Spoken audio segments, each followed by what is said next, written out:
to another episode of Cooking with the Charleses. Today we're making black garlic chicken. I've got this spice from Trader Joe's. I've tried it before and it is delicious, but this is my first time that I'm going to try it with chicken, and we'll see how it goes. I've got some skinless chicken breast.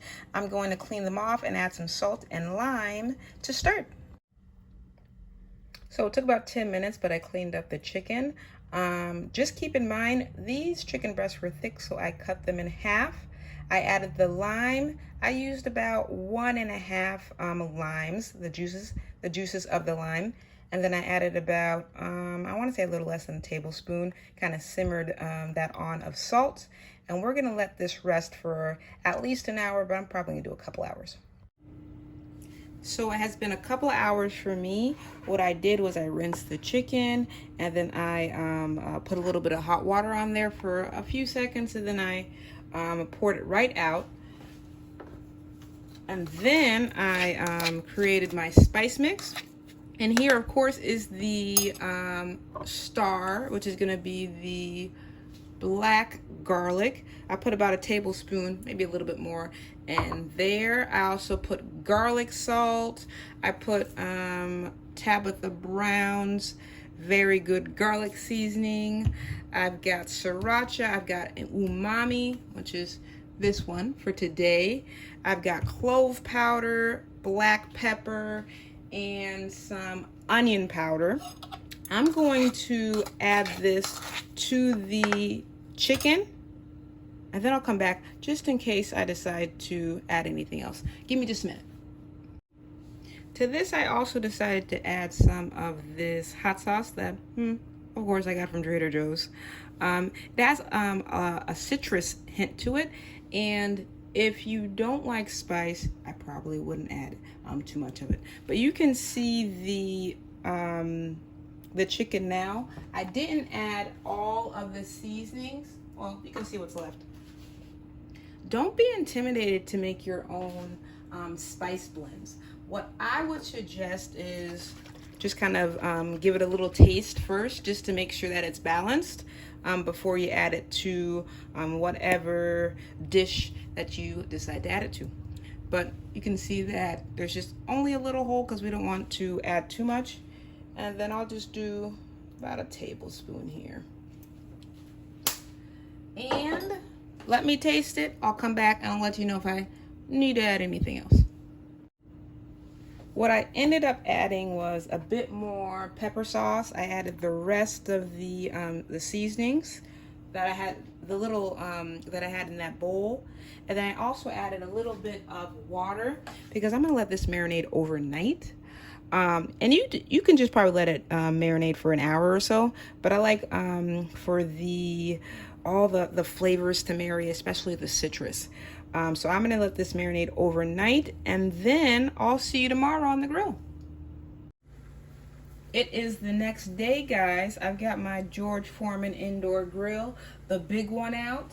The one tip I'd give you for grilling on this indoor grill is to see if you can get the chicken out of the fridge and resting for at least an hour before you put them on the grill. It really helps with keeping the grill hotter and to cut down on the cooking time for the chicken.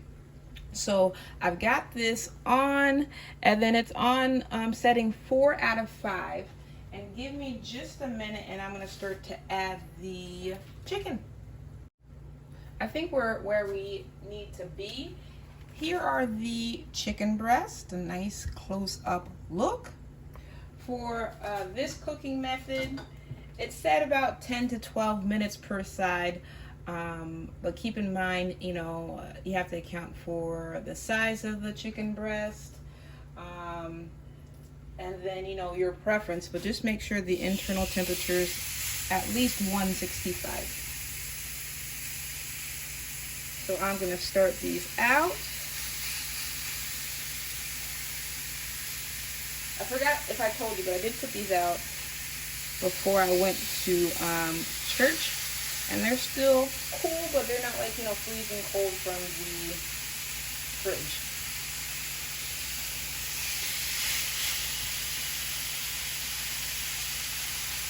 And as a side for these, I'm gonna, well, not a side, you know, to accompany them with the meal, I'm making some gumbo rice. That's gonna be delicious, and I'll get that video out to you as soon as I can as well.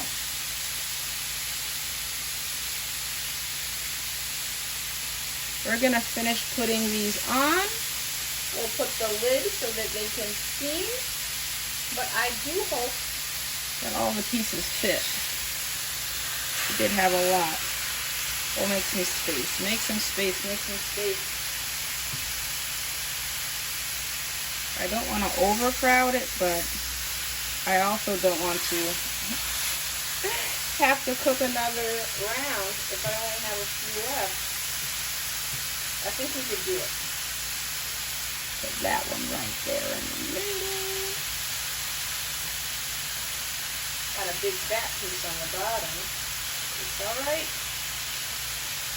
Let's move you to the side just a little. Ooh, it's getting hot. That's good though.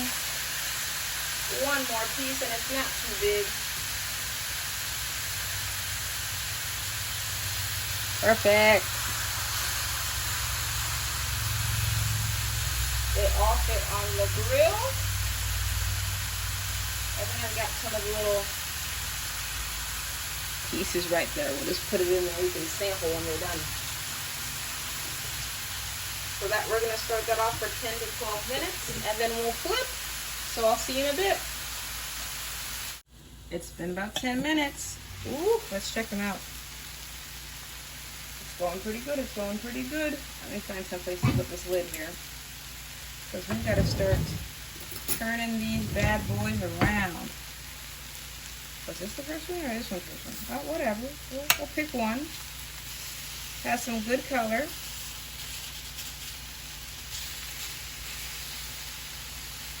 It's getting there. It's getting there. Now I like the lid for the steam in the beginning, and then I like to kind of just let it. Oh, that's a nice piece. I like to let it get some nice color at the end without the steam on top. Ooh, get those jelly pieces off. We don't want that. So we're gonna flip and let them cook for another 10 to 12 minutes on the other side.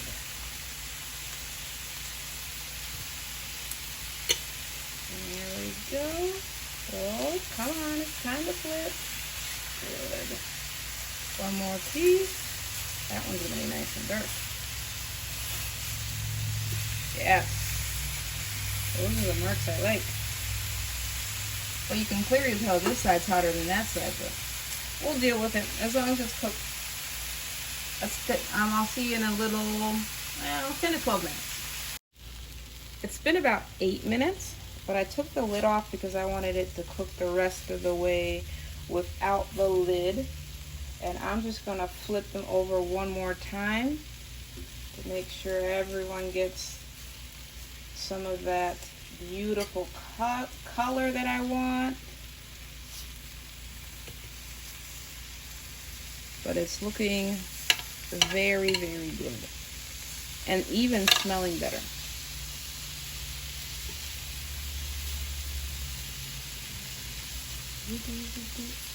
I'm probably going to swap some of these pieces off for the hotter portion. That one still needs some color though.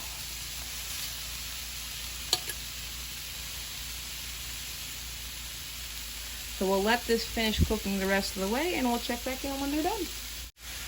Just a little tip for these grills. Sometimes if they get a little dry, just put a little bit of water just to kind of get that effect going.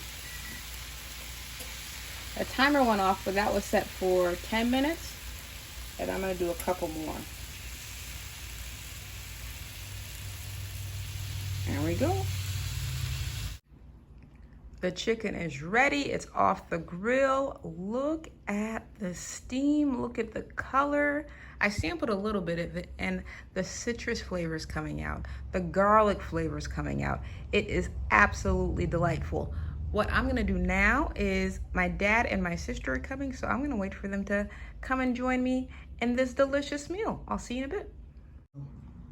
Okay, we've got our black garlic chicken, and we've got vegetable melody here along with some rice.